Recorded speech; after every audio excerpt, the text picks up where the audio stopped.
Welcome to Forced Perspective, the review show where we don't have anything behind that curtain. Nothing at all. Today we'll be taking a look at Squirreltopia. See, now the intro is still pretty creepy, actually. Whoops.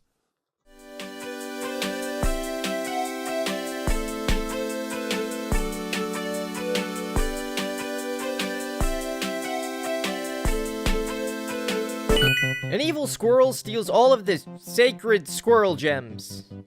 It's pretty standard, I mean. Oh, and he might have also kidnapped a few dozen innocent squirrels. But I mean, squirrel gems! That's all I really care about. Oh, and the game. I guess that's kind of important too. Squirreltopia is a challenging 2D platformer in the vein of Super Meat Boy, with an even greater amount of squirrel death, if you can believe that. Don't know why these game devs have a vendetta against squirrels. I mean, I get that they're the jerks of the animal kingdom, but this? All of this? Seems a tad excessive. But putting the extremely high squirrel mortality rate aside, I do need to mention that while this is in the vein of Super Meat Boy, they aren't quite as similar as they may seem. And what I mean by that is, while Super Meat Boy is based on its tight controls and requires you to use those controls near perfectly to complete the levels, Squirreltopia doesn't actually have that good of controls, but it doesn't need them because it's more momentum focused. It's more about timing when to start moving and giving yourself enough space to gain the speed you need. There aren't pixel perfect jumps, except for this, because that's exactly what this is, and it's dumb. And no, I'm not just upset because this was the one level out of the 61 levels you could do before the final boss that I couldn't do solely because of this jump. No, I'm not bitter about that. You only have to do 60 of those levels to unlock the boss anyway, so who cares? I mean, I wouldn't let something like that get to me. Don't be ridiculous. Wait, what were we talking about? Oh, right, the momentum thing. So, think of a Sonic momentum system with Super Meat Boy-esque level design. And think of it that way because my knowledge of momentum in video games is limited to a 24-year-old Sega game, and I have no regrets. Okay, so I mentioned that the controls don't actually matter all that much in this, but I mostly meant that they didn't need to be super tight, and I stand by that. But when it comes to control options, that's another entirely more boring matter. Basically, you have 5 presets: arrow keys and spacebar, WASD and spacebar, or a controller. And that's alright, I would prefer fully rebindable keys, but it's fine. Except for the controller. Well, with the 360 controller anyways. It uses the D-pad, and I think that the 360's D-pad speaks for itself. In a rather incomprehensible manner, but there you go. Now, while I've used both Sonic the Hedgehog and Super Meat Boy, both great games in their own right, as points of comparison, I feel I need to mention that Squirreltopia, despite having a much more descriptive name, isn't nearly as polished as either of those games. While the level design is clearly well thought out, when it comes to the smaller details, it's kind of lacking, including multiple spring-based bugs, random visible platforms, and now that I think of it, too much of a random element in general.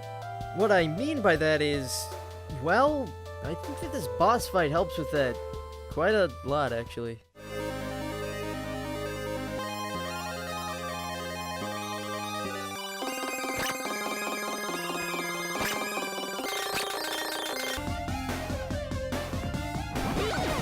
Or this could happen.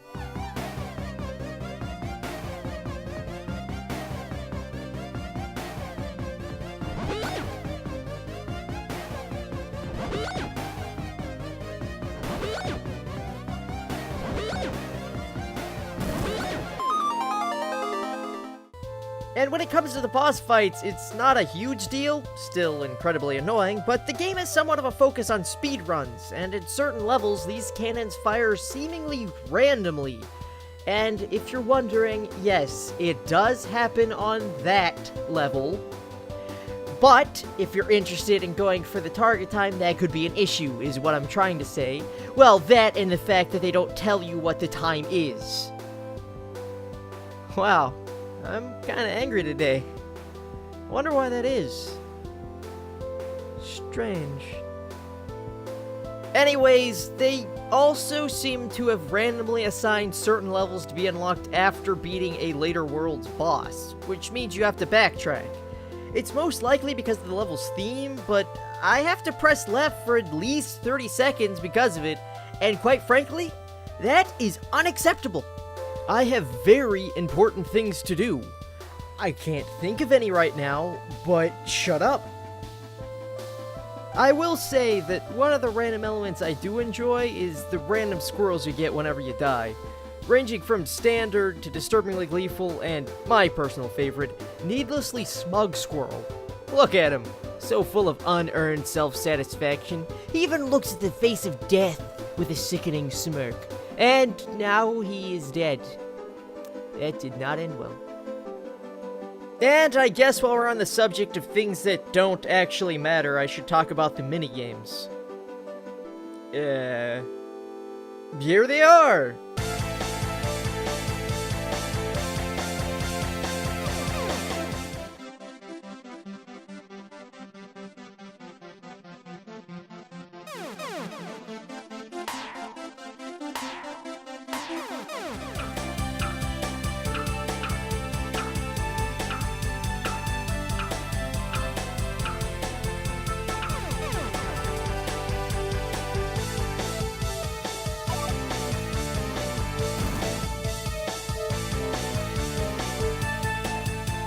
Truly riveting.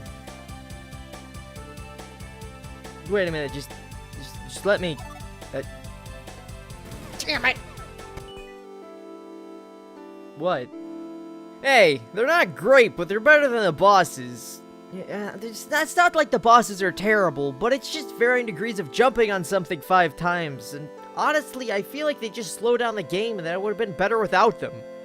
But, as Squirrel with telekinetic powers is as good a reason as any to do something, I suppose. Better, in fact. Actually, it's probably the best reason that I have ever heard. You know what? I take it back. This is a work of genius. But, seriously, if I had to describe this game in one sentence, I would say, Squirreltopia is a fun, somewhat unpolished, momentum-based Super Meat Boy-esque platformer that can take some time to get used to, but is worthwhile nonetheless. Oh, and if I was to actually summarize this, I would probably find some place to put in there that it takes 4 to 5 hours to beat. Well, unless you want to go through the trouble of unlocking the 100% door, in which case you're insane, and also it would take longer. Yeah, that's definitely what I'd say. Yeah. Thanks for watching. Click over here to watch the last review. And let me tell you, that game does not control well. Spoilers. Last Inua is a story-focused 2D platformer set in the Arctic where you play as a father and son duo. And there's also a spirit that kind of just there, but, you know, that doesn't sound as nice.